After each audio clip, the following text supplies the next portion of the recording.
अस्सलाम वालेकुम रहमतुल्लाहि व बरकातुहू। आज की जो हमारी वीडियो है उसके थंबनेल से आपको पता लग गया होगा कि आज का हमारा टॉपिक है the most beautiful black magic. अच्छा, ब्लैक मैजिक ब्यूटीफुल कैसे हो सकता है ये आप लोग भी सोच रहे होंगे, तो हम उसको आगे वीडियो में डिस्कस करते हैं। ब्लैक मैजिक को ब्यूटीफुल लिखने के दो मतलब थे। एक, क्योंकि ये बड़े ही खूबसूरत अंदाज में आजकल हो रहा है। कैसे हो रहा है? वो हो रहा है कुरान के ज़रिए। ठीक है, ये कुरान किताब मेरे सामने पड़ी हुई है। नाउज़बिल्ला, लोग पहले बच्चों, बूढ़ों और औरत मर्दों को नहीं छोड़ते थे, अब वो माशाल्लाह से किताबों को भी नहीं छोड़ते हैं। तो खैर, मैं आपको बताऊंगी कि कैसे हो रहा है। और दूसरा ये कि आपको अट्रैक्ट करने के लिए लिखा गया था ताकि आप इससे बच जाएं कि ये लोग कुरान के ज़रिए कैसे काला जादू करते हैं। क्योंकि अल्लाह ताला ने भी कुरान में फरमाया हुआ है कि कुछ लोग कुरान के ज़रिए हिदायत हासिल करते हैं और कुछ लोग गुमराही हासिल कर लेते हैं। सबसे पहले हम काले जादू के बारे में ये जान लेते हैं कि ये स्टार्ट कहाँ से हुआ। देखिए, मेरी वीडियो देखने वाले छोटे बच्चे भी हैं, बड़े लोग भी हैं, सब मिक्स हैं। तो मैं चाहती हूँ कि आपको पता चले कि ये कैसे शुरू हुआ और इसका बैकग्राउंड क्या था। ठीक है, ये देखिए जी, ये पारा नंबर 1 है, सूरह बकरा है। इसकी आयत नंबर है 101, 102। 101 मैं वैसे पढ़ रही हूँ ताकि ये ना इस आयत से मिलती है, तो फिर इसलिए मैं इसको ज़रा पढ़ रही हूँ। जब कभी इनके पास अल्लाह का कोई रसूल इनकी किताब की तस्दीक करने वाला आया, इन अहले किताब के एक फ़िरका ने अल्लाह ताला की किताब को इस तरह पीठ पीछे डाल दिया गोया जानते ही ना थे, और इस चीज़ के पीछे लग गए जिसे शैतान हज़रत सुलेमान की हुकूमत में पढ़ते थे। शैतान हज़रत सुलेमान की हुकूमत में पढ़ते थे, इसके पीछे लग गए। ये देखिए, आज भी हमारा यही हाल है कि हम जादू के पीछे इतना लगे हुए हैं ना कि मुझे लगता है जल्दी हमारा मुल्क बांग्लादेश को पीछे छोड़ जाएगा। क्योंकि कुछ साल पहले तक तो हम ये सुनते थे कि बांग्लादेश जादूगरों का गढ़ है, काला जादू यहाँ पे सबसे ज़्यादा होता है। लेकिन आजकल जो पाकिस्तान में रिपोर्ट्स मिल रही है काले जादू की और इसके असरात की, तो मुझे लगता है और किसी चीज़ में किसी मुल्क को पीछे हम छोड़ें या ना छोड़ें, इस चीज़ में हम ज़रूर ही पीछे छोड़ देंगे लोगों को। आगे लिखा हुआ है, हाँ, ये मैं आपको डिटेल में बताऊंगी कि वो क्या पढ़ते थे, कैसे पढ़ते थे। अब कुछ ना कुछ तो चीज़ें होती है ना जो वो पढ़ते थे। और सबसे इम्पोर्टेंट बात, जो अल्लाह ने आपको ये ज़ुबान दी है ना और ज़ुबान बनाई है, इसका बड़ा ही आपकी ज़िंदगी में एक अहम पार्ट है। आपकी ज़िंदगी के कई जो फैसले हैं ना आपकी ज़ुबान से कर दिए जाते हैं। अब देखें, जैसे कि नबी सल्लल्लाहु अलैहि वसल्लम ने फरमाया, जुमे के दिन एक खास वक्त होता है जिसमें आपकी आप जो भी ज़ुबान से निकालो ना, वो बात कबूल हो जाती है। तो आप अल्लाह ना करे किसी को कुछ बुरा कह दो तो उसके साथ बुरा हो जाता है, किसी को कुछ अच्छा कह दो तो वो अच्छे में कबूलियत हो जाती है, खामोश रहो तो वो वल्लाह आलम। लेकिन आपकी ज़ुबान इतना असर रखती है कि कुछ चंद अल्फाज पढ़ने से लोग ऐसी चीज़ें कर लेते हैं जो हज़रत सुलेमान के ज़माने में शयातीन पढ़ते थे, यानी काला इल्म करते थे। सुलेमान ने तो कुफर ना किया था क्योंकि उन्होंने हज़रत सुलेमान पे इल्ज़ाम लगा दिया था ना कि ये भी जादू करते थे तो तुम लोग भी कर लो, पैगंबर करते थे तो तुम लोग भी कर लो। तो अल्लाह ने ना वाज़िह कुरान में फरमा दिया कि सुलेमान कुफर नहीं करते थे, और जादू एक कुफर है और बहुत बड़ी हद तक शिर्क है। अच्छा, ये कुफर शैतानों का था, वो लोगों को जादू सिखाया करते थे। और बाबल में हारूत और मारूत दो फरिश्तों पर जो उतारा गया था, वो दोनों भी किसी शख्स को इस वक्त तक नहीं सिखाते थे जब तक ये ना कह दें कि हम तो एक आजमाइश है। तो कुफर ना कर फिर लोग इनसे वो सीखते जिससे हावन बीवी में जुदाई डाल दें, और दरअसल वो बगैर अल्लाह ताला की मर्जी के किसी को कोई नुकसान नहीं पहुंचा सकते। ये लोग वो सीखते हैं वो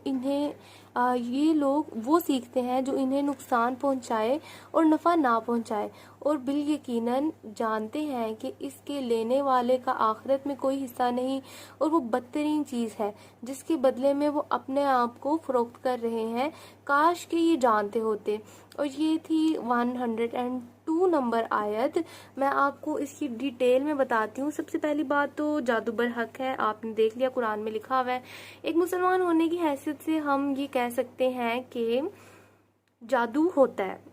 दूसरे मज़हब में भी है, जैसे कि क्रिश्चियनिटी में और हिंदू मज़हब में, इनमें भी ना काफ़ी हद तक वो मानते हैं कि जादू है। और हमारी किताब में तो अल्लाह पाक ने साफ साफ लिख दिया हुआ है, ना सिर्फ ये लिखा है कि शयातीन के ज़रिए अल्लाह ने खुद आजमाइश के लिए हारूत और मारूत को भेजा था कि वो लोगों को जादू सिखा दें। और देखें, अब आप ये अल्लाह पर इल्ज़ाम नहीं लगा सकते कि जी वो भेजते ही ना, वो ये सब कुछ करते ही ना, हमें पता ही ना चलता तो ये गुनाह होता ही ना। आप इंसान इतना फरिश्ता नहीं है। अगर अल्लाह ने फरिश्तों को ही यहाँ पे रखना होता दुनिया में तो वो उनको डायरेक्ट उतार देते। आप एक इंसान है, गलती का पुतला है, गलती करते हैं, माफ़ी मांगते हैं, अल्लाह को अच्छा लगता है आपका माफ़ी मांगना। अल्लाह पाक आपकी इस इंटेलिजेंस पर खुश होते हैं कि इस बंदे ने गलती की और इसको पता है कि इसने गलती किया और अब ये माफ़ी मांग रहा है। जो अल्लाह पाक को उसमें खुशी आती है ना, वो उस चीज़ में नहीं आती कि कोई चीज़ बिल्कुल परफेक्ट हो और वो बस आपका हुक्म मानती जाए। जिन लोगों ने देखिए हारूत और मारूत का इनकार किया होगा, अल्लाह ताला उन पे कितना खुश हुआ होगा। उनके सामने होगा कि हारूत मारूत लोगों को जादू सिखा रहे हैं, लोगों के पास पावर आ रही है, लोगों के पास पैसा आ रहा है। यही है ना जादू, इसीलिए हम सीखते हैं कि हमें खुशी मिले, हमें हमारे पास पावर आए, हमारे पास पैसा आए, जो हम चाह रहे हैं वो चीज़ वैसी हो जाए। ठीक है, तो जिन लोगों ने इनकार किया होगा ज़रा 2 मिनट के लिए सोचे, अल्लाह ताला उन पे कितना राज़ी होगा। इस तरह भी जो लोग जादू करवाते हैं या करवा रहे हैं, मैं उनको भी ये कहना चाहूँगी कि आप प्लीज़ मना हो जाए जादू से, आप छोड़ दें इस चीज़ को। सबसे इम्पोर्टेंट बात, ये वीडियो मैंने इसलिए बनाई है कि मैं कुछ बताना चाहती हूँ। आज एक वाक़या है जो मैं सुनाना चाहती हूँ और वो मेरे से बहुत ज़्यादा रिलेट है और मैं चाहती हूँ कि आप सबको पता चले ताकि आप लोग भी बेवकूफ़ बनने से बच जाएं। तो शैतान देखिए बड़ा फोकस्ड है, लेकिन वो इतना वेला भी नहीं है कि आपके पास आके ना आपको डराए या पैगंबरों के जैसे आपके साथ वो लड़े। उसको पता है इनको ज़रा सी ठेस लगनी है, इन्होंने पीछे हट जाना है। ठीक है, तो आपके लिए होते हैं उसके चेले। तो आप जो है ना डरा ना करें, शैतान भी कोई डरने के लिए चीज़ नहीं बनाई अल्लाह पाक ने। अल्लाह ताला ने एक और कुरान की आयत में लिखा है कि नबी सल्लल्लाहु अलैहि वसल्लम को वो फरमा रहे थे कि हालांकि तुमको ऐसे डर था जैसे कि कुफारे मक्का का ना, जैसे कि डर तुम्हें अल्लाह का होना चाहिए। अल्लाह को ये चीज़ पसंद नहीं है आप किसी इंसान, किसी जिन, किसी शैतान का डर ऐसे अपने दिल में रखिए कि जो अल्लाह ताला से ज़्यादा हो या अल्लाह ताला के बराबर हो। ठीक है, अल्लाह ताला से जितना डरना है आप उतना अल्लाह ताला से डरें। किसी इंसान से, किसी भी चीज़ से इतना ना डरें कि वो अल्लाह पाक आपसे नाराज़ हो जाए इस बेस पे। और मैं कहती हूँ डरने की ज़रूरत क्या है, आप सिर्फ इज्जत किया करें ना लोगों की। जब आप किसी से डरते हो तो बड़े मामलात ख़राब हो जाते हैं। डर सिर्फ अल्लाह ही से रखना चाहिए। तो मैं आपको यहाँ पे स्टोरी शुरू करने लगी हूँ। अब मैं आपको बताती हूँ, सॉरी इतना लेट करने के लिए, लेकिन पहले मुझे आपको माइंड बनाना था कि जादू वाकई ही होता है, जादू कैसे आया, जादू किस हद तक आपकी ज़िंदगियाँ बर्बाद कर देता है। और यहाँ पर मैं आपको कहानी की शुरुआत में शुरू करने लगी हूँ। तो क्या हुआ कि कुछ साल पहले मैंने फेसबुक पर देखा कि एक कुरान पढ़ाने वाले थे। तो मैंने जब उनको कांटेक्ट किया तो उन्होंने ना मेरे से बड़ी अजीब बातें करनी शुरू कर दी। वो कारी थे, एक तलफ़ुज़ के साथ कुरान पढ़ाते थे। तो मैंने उनसे कहा कि मुझे कुरान सीखना है तिलावत के साथ, जो है ना किरात के साथ। तो उन्होंने कहा ठीक है। तो फिर आगे से वो मुझे पूछने लग गए कि आपका रेट क्या है। तो मैं पहले थोड़ी घबरा गई, मैंने कहा कि ये कुरान पढ़ाने वाले हैं तो ये कर क्या रहे हैं।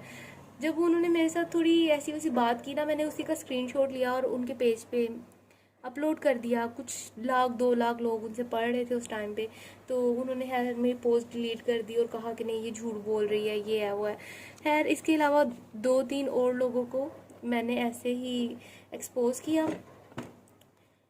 क्या हुआ कि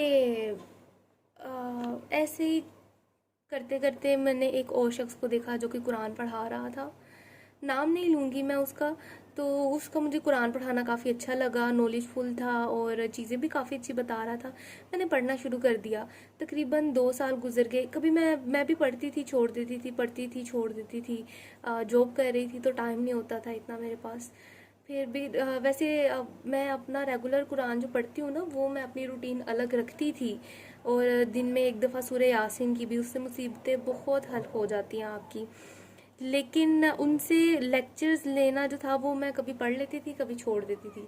इसी तरह 2 साल गुजर गए। मुझे ना किसी लड़की ने बताया कि ये अच्छे इंसान नहीं है।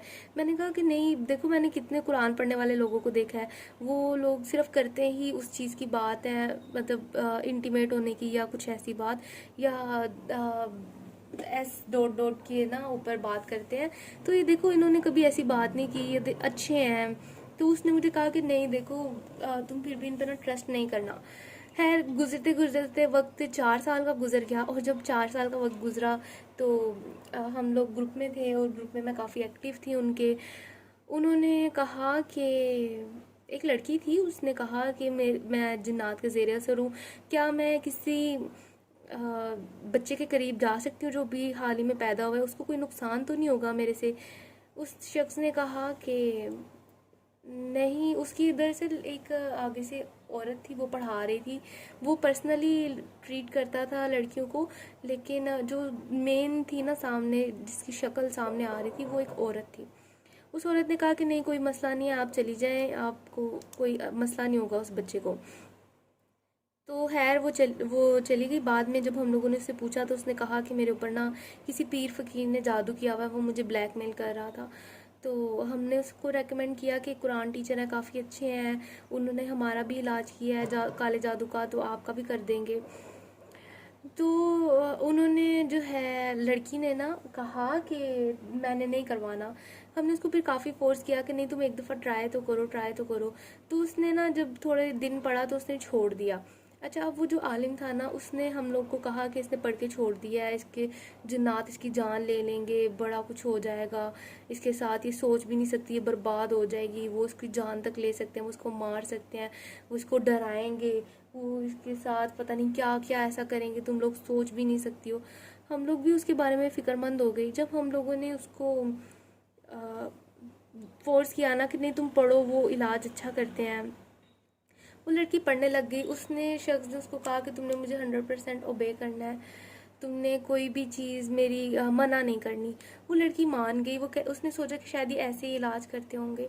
जब उसने कहा कि तुमने अकेली मुझे मिलने आना है, तो लड़की थोड़ा सा ना हिचकिचा गई, लेकिन चूंकि उसको पूरा यकीन था कि ये मेरे साथ कुछ गलत नहीं करेगा और ये मेरा इलाज ऐसे ही कर रहा है, तो वो उसके पास चली गई। अब जब वो उसके पास गई है तो उसने उसको अपने अलहदा एक घर में, जो कि हम लोगों को नहीं पता था कि उसके पास अपना एक घर है, उसमें उसको रख दिया। अभी एंड की स्टोरी तो जब आप सुनोगे ना तो आप कहोगे कि आप अपने कानों को हाथ लगाओगे, और शायद अगर आप भी इस चीज़ में किसी ना किसी तरह मुलविस हो, या आप भी ऐसी कोई चीज़ कर रहे हो, तो मे भी आप सो ना पाओ, या आप पीटने लग जाओ, या कुछ भी ऐसा।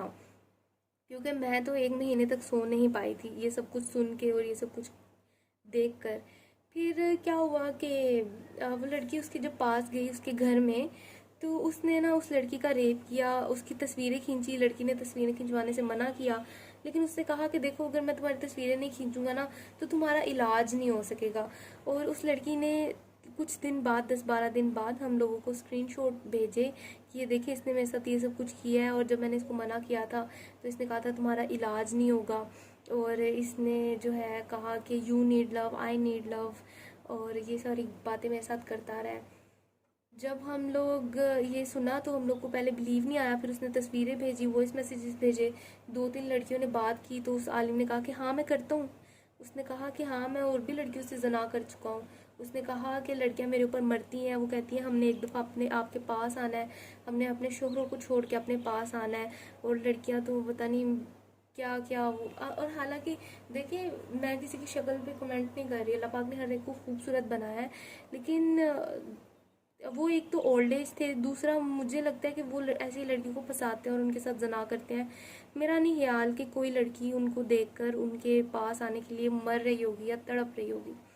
खैर, तो ये सब कुछ हुआ। पहले पहले तो हमें लगा कि ये फ्रॉड ना हो, या मैसेजेस वगैरह इसने ना खुद बना ना लिए हो। हम रुक गए 1 महीने तक के लिए। हमने सरेआम की टीम से रब्ता किया, लेकिन उनकी टीम से हमें कोई खास वो नहीं मिला ना कि आपको, क्योंकि वो एक छोटे लेवल के थे। उन्होंने 100 लड़कियों, 500 लड़कियों को बनाया होगा। अब सरेआम की टीम है ना, वो ज़रा ज़्यादा हैवी लोगों को पकड़ती है, जिसकी वजह से उनकी टीआरपीज़ भी बढ़े। और जो लोग हैवी होते हैं, जो ज़्यादा खराबियाँ कर रहे होते हैं, वो ज़्यादा लोगों की ज़िंदगियाँ भी बर्बाद कर रहे होते हैं, वो 1,00,000-2,00,000 लोगों की ज़िंदगियाँ बर्बाद कर रहे होते हैं। तो मैं इसमें बिल्कुल सरेआम की टीम को गलत नहीं कहूँगी कि उन्होंने हमारी उस तरह से हेल्प नहीं की जिस तरह से करनी चाहिए थी। क्योंकि हाँ ठीक है, वो 100-200 नहीं तो 500 लड़कियों को विक्टिम्स बना रहे हैं, मैं चाहती हूँ कि बताने का मकसद ये कि सरेआम की जैसी और टीम्स भी होनी चाहिए जो छोटे लेवल के लोगों को भी पकड़े।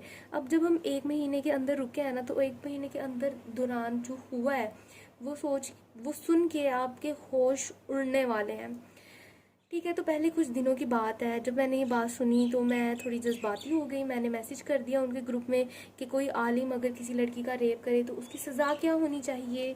तो मैं अभी आपको बताती हूँ कि उसकी सज़ा क्या होनी चाहिए और मुझे रिप्लाई क्या मिला था और उनसे मैंने क्या सीखा था। तो जी, ये सूरह नूर है। सूरह नूर मैंने उनके साथ ही पढ़ी थी। सूरह नूर मैंने उनके साथ ही पढ़ी थी और उन्होंने ही कहा था कि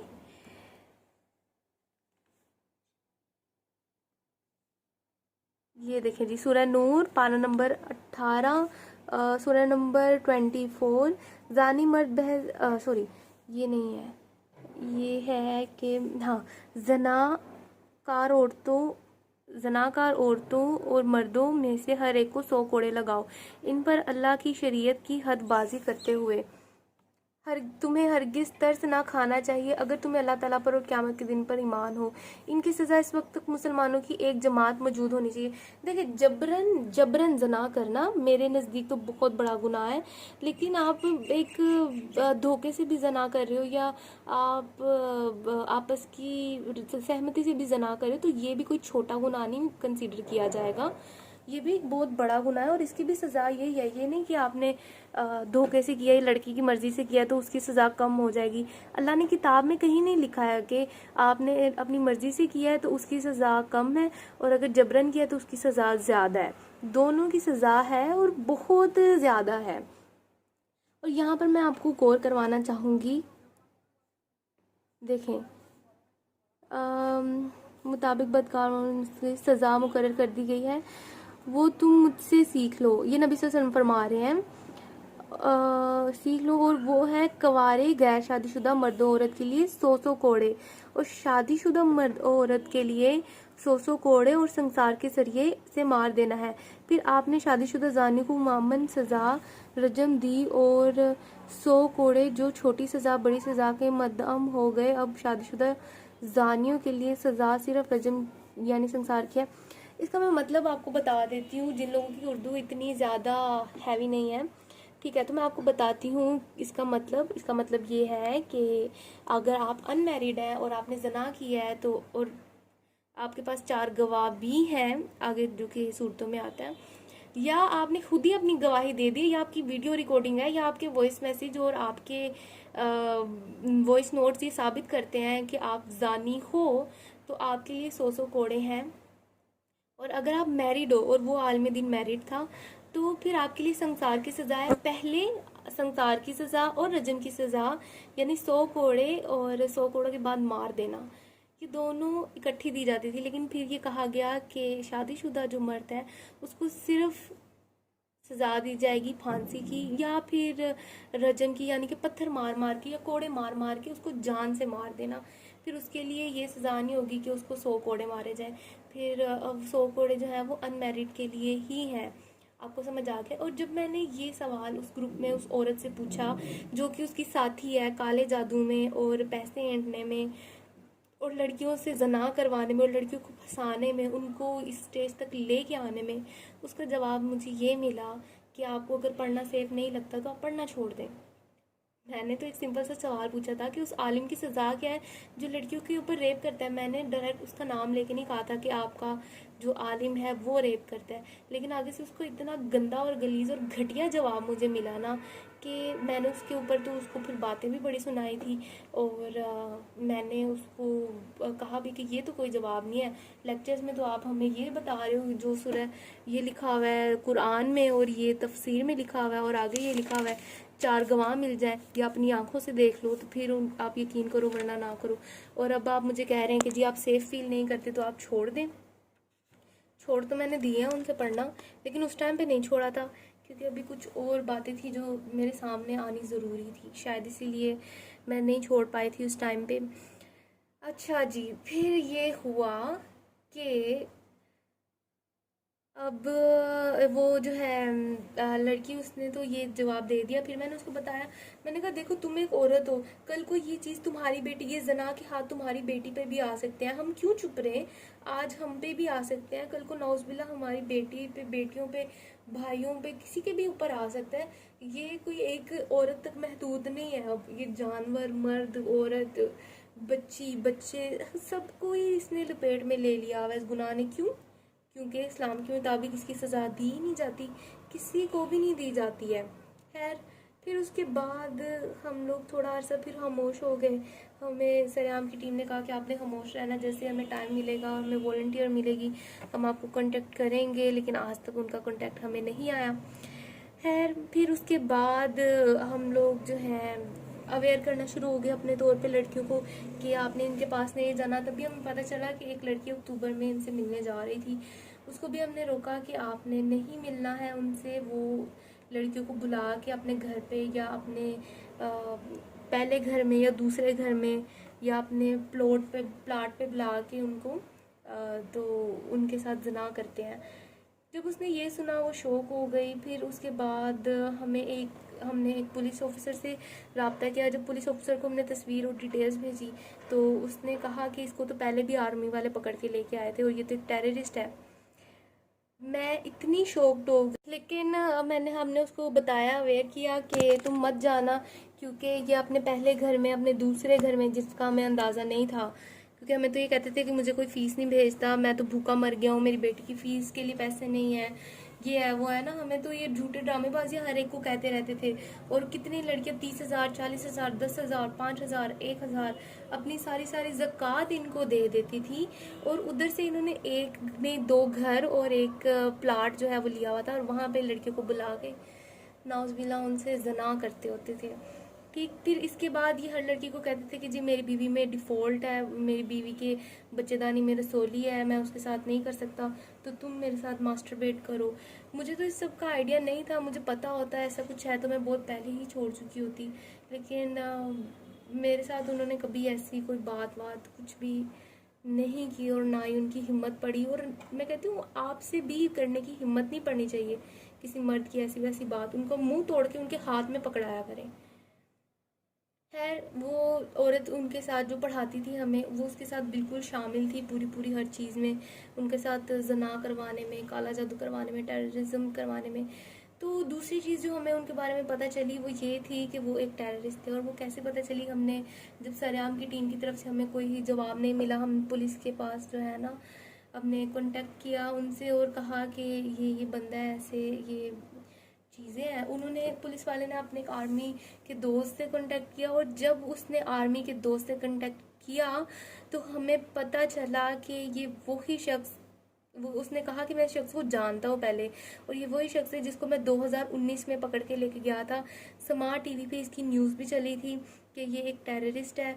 और हम इसको पहले भी पकड़ के लेके गए थे, लेकिन कुछ 6-7 महीने बाद ही छूट गया। ये अभी भी कराची में जाता है उसकी डेट्स भुगतने के लिए।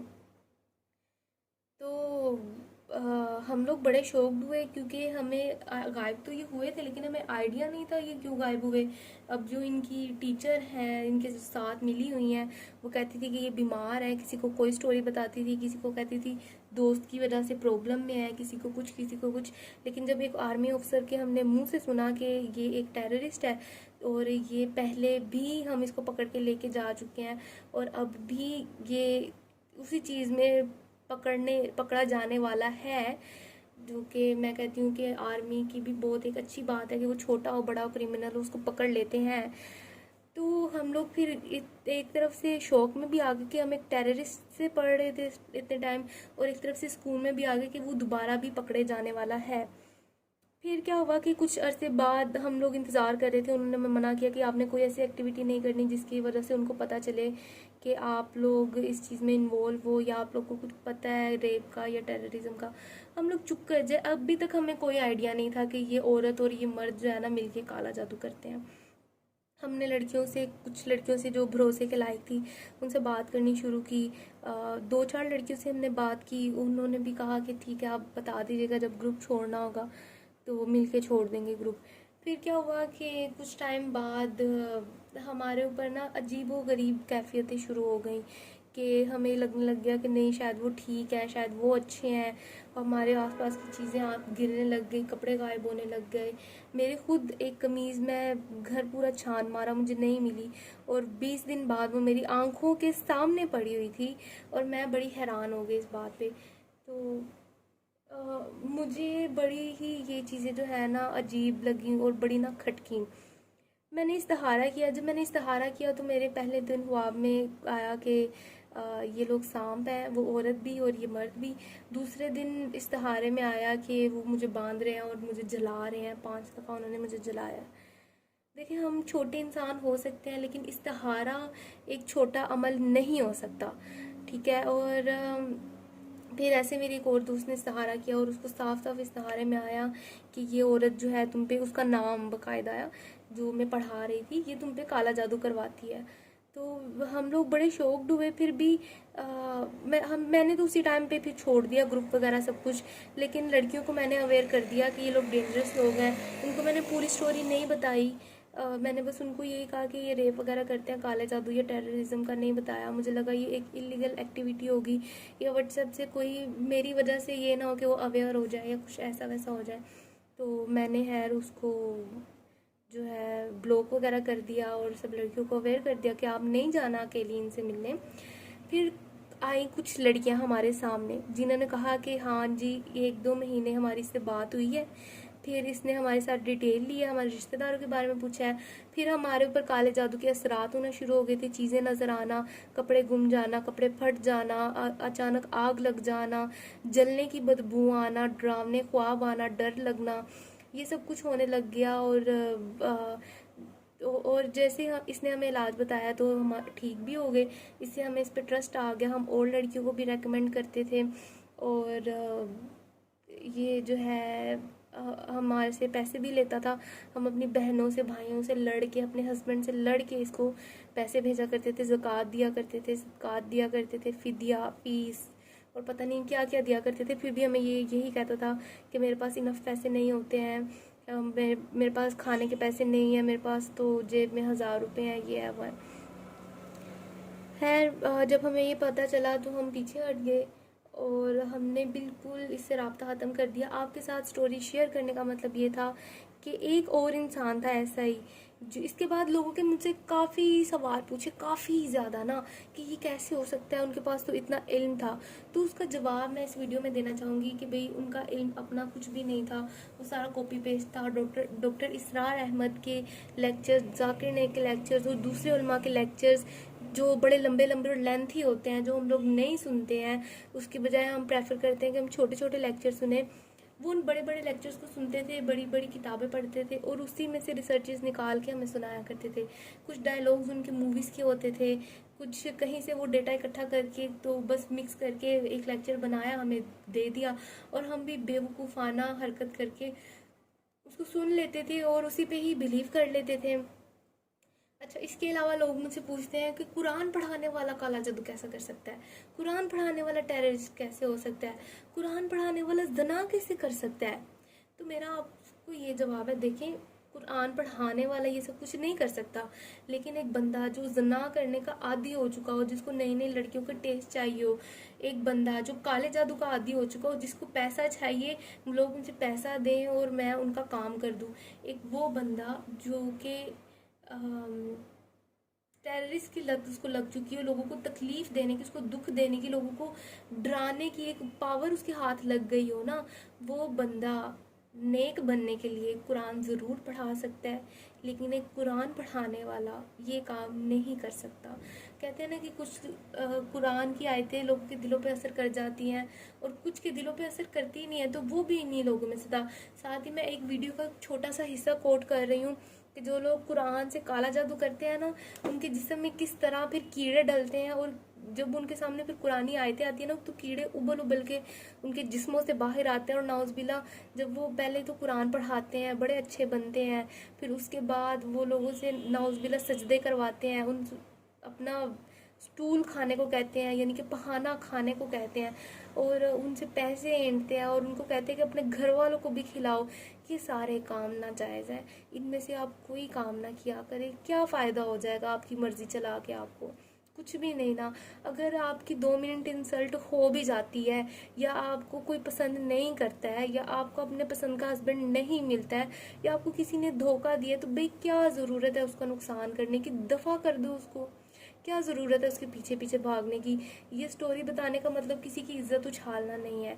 अब भी वो चाहे अल्लाह से तौबा करे और अपने जो है अपने ख़ानदान के साथ खुशी से ज़िंदगी बसर करे, ठीक है। इसीलिए मैंने नाम नहीं लिया, अभी तक वो जिंदा है। वो तौबा करे, अल्लाह से अपने काम से मतलब रखे और ये सब हरकतें करना छोड़ दे, तो बहुत बेहतरीन होगा।